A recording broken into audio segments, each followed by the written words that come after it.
અને મારા ભત્રીજાના ભત્રીજ મરી ગયા, ભત્રીજ મરી ગયા તે બેસણામાં ગયેલી અને વળતો આવતો મને મારા ભત્રીજા બેહાડી લાયા કાટુ ચોકડી અને અહીંયા ઉતારી દીધી.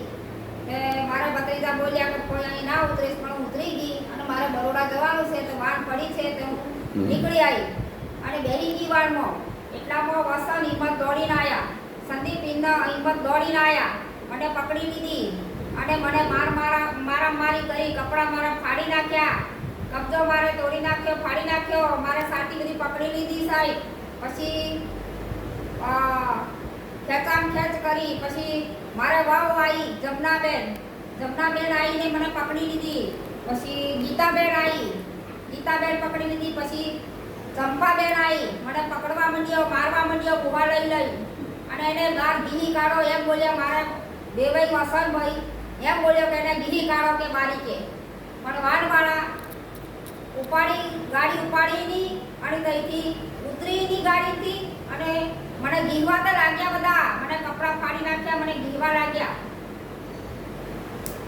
પછી ચણિયો ફાડી નાખ્યો અને ચણિયો પકડ્યો મારે બે ગઈ અને સંદીપ ગીહી પાડવા એને આહરીને કે અહીંયા કે ગીહી પાડવાની છે એવું બોલ્યા.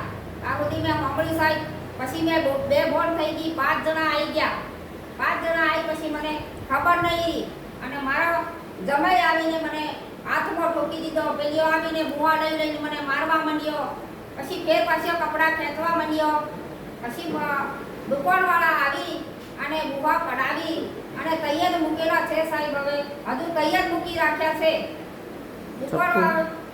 દુકાનેથી આવીને દોડી કરીને એટલે બુવા પડાવી અને બાજુ મેં હટાવી દીધા અને મારી નાખવાની મને ધમકી હતી તે દાડે. અને મારવાની ચકુલીને મારવા દોડે છે.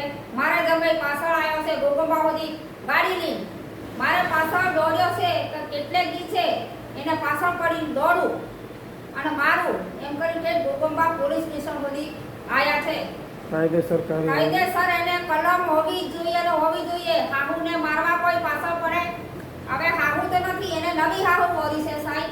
આ જૂની હાહુ નથી, એનો જૂનો હાહરો અને જૂની હાહુ જોડે ફરે છે અને એને કડક કાર્યવાહી થાય સાહેબ.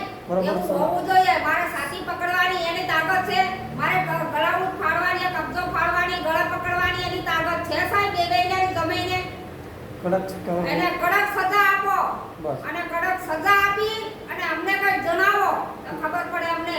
અને જિંદગીથી પાછળ પડે છે મારે જમાઈ અને મારો બેની હિંમત બેની જોડ થઈ ગઈ છે. એટલે 5 જણાની ડકરી થઈ ગઈ છે. 5 જણા ગાડીમાં ગાડીને બેહીને ફરે છે અમારી પાછળ.